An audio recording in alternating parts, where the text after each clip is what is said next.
প্রিয়তম, তুমি কি আমার হবে? আমি তোমাকে এক আকাশ ভালোবাসা দিব। প্রিয়তম, তুমি কি আমার হবে? আমি তোমাকে সূর্যের আলোর মতো ভালোবাসা দেব। প্রিয়তম, তুমি কি আমার হবে? আমি তোমাকে যতন করে বুকে আগলিয়ে রাখব। প্রিয়তম, তুমি কি আমার হবে? আমি তোমাকে নিজের হাতে সাজিয়ে রাখব আমার মনের মতো করে। প্রিয়তম, তুমি কি আমার হবে? ভালোবাসার নদীতে সাঁতার কাটব তোমাকে নিয়ে। প্রিয়তম, তুমি কি আমার হবে? আমি তোমাকে নিয়ে বৃষ্টিতে ভিজব শ্রাবণ মেঘের বর্ষার দিনে। প্রিয়তম, তুমি কি আমার হবে? আমি তোমাকে নিয়ে ৭ সমুদ্র ১৩ নদী পার হব। প্রিয়তম, আমি তোমাকে নিয়ে কফি হাউসে আড্ডা দিব। আমার প্রিয়তম, তুমি কি আমার হবে? আমি তোমাকে নিয়ে রমনার বটমূলে হাতে হাত রেখে হাঁটব। প্রিয়তম, তুমি কি আমার হবে? তুমি আমার সমস্ত চাওয়া পূরণ করবে। প্রিয়তম, তুমি কি সত্যিই আমার হবে? তুমি আমার প্রিয়তম, শুধু আমার প্রিয়তম। কবিতাটি খুব ভালো লেগেছে। এই কবিতাটি লিখেছেন আমাদের পছন্দের আপু, বড় আপু। তিনি হচ্ছে তাসলিমা আক্তার। তার এবছর প্রথম বই বেরিয়েছে, একক বই। সেটার নাম হচ্ছে প্রিয়তম। প্রিয়তমর প্রচ্ছদ নিয়ে কোনো কথা নেই। প্রচ্ছদটা দারুণ এঁকেছেন প্রচ্ছদ শিল্পী। আর প্রচ্ছদ শিল্পীর নাম না বললেই নয়। প্রচ্ছদ শিল্পী এখানে প্রচ্ছদ শিল্পী নেই, কিন্তু এটা হচ্ছে ওনারা নিজেরাই কাস্টমাইজ করে এই প্রচ্ছদটা তৈরি করেছেন। এবং ব্যাক পার্টে আপনার সুন্দর করে হচ্ছে নীল রং দিয়ে করা হয়েছে। পুরোটাই দেখতে একদম আকর্ষণীয়, এবং যারা প্রেম করেন, যারা কপতি আছে, তাদের জন্য এই বইটা আউটলুকটা খুবই সুন্দর। আর কবিতাটা আমি পড়েছি, তাও ভালো লেগেছে। আর আমাকে হচ্ছে লেখিকা শুভেচ্ছা দিয়েছে, তার অটোগ্রাফ দিয়েছেন। বইটি এই বছরই বেরিয়েছে। শুধু আমি একটু মানে বেশ কিছু কবিতা বাদে আর প্রায় অনেকগুলো কবিতাই আমার কাছে মনে হয়েছে অপ্রাসঙ্গিক। কারণ এখানে প্রিয়তম, যারা এই বইটা কিনবেন তারা হচ্ছে মূলত প্রিয়তমর জন্যই কিনবেন। কিন্তু আপুকে আমি একটু বলবো যে বইটা কি খুব দ্রুত বের করা উচিত ছিল? আর একটু ভেবে চিন্তে আপনি বইটা বের করলে কি হতো? বইটা আরও একটু গবেষণা করে আর একটু ভালো লেখা অ্যাড করে বইটা বের করতে পারতেন। বইটা নামটা সুন্দর, বইটার প্রচ্ছদটাও সুন্দর, ভেতরের কবিতাগুলো আরও আকর্ষণীয় হওয়া উচিত ছিল। যেমন আমি বলি যে এখানে প্রিয়তমের মধ্যে কেন বিজয় দিবস আসলো? কবির স্মরণে কেন আসলো? বিদায় 2024 কেন আসবে? আমি তোর হতে চাই।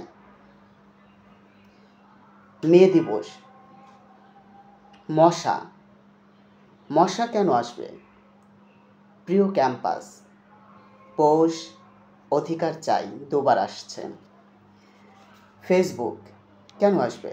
আর প্রিয়তমর মধ্যে বাবা কেন আসবে, মা কেন আসবে, এই ভালোবাসাগুলো কেন আসবে? হ্যাকারটা খুব ভালো লেগেছে কবিতাটা। তবে হ্যাকারটা কেন আসলো? তারপর হচ্ছে টাকা, রঙের দুনিয়া, আমার একটা তুমি চাই, এটা ভালো হয়েছে, কিন্তু ছন্দগুলো অনেক গরমিল ছিল। একটি ঝড়ের রাত, অপরূপ সৃষ্টি, কেন আল্লাহর গুণগানটা এখানে প্রেমের যে এটা আসার দরকার কী ছিল? তারপর হচ্ছে রেল লাইন হবে না লেল লাইন হবে, কোনটা? হয়তো বা এটা মিস্টেক করেছে প্রকাশক, একটা বানান দেখা উচিত ছিল।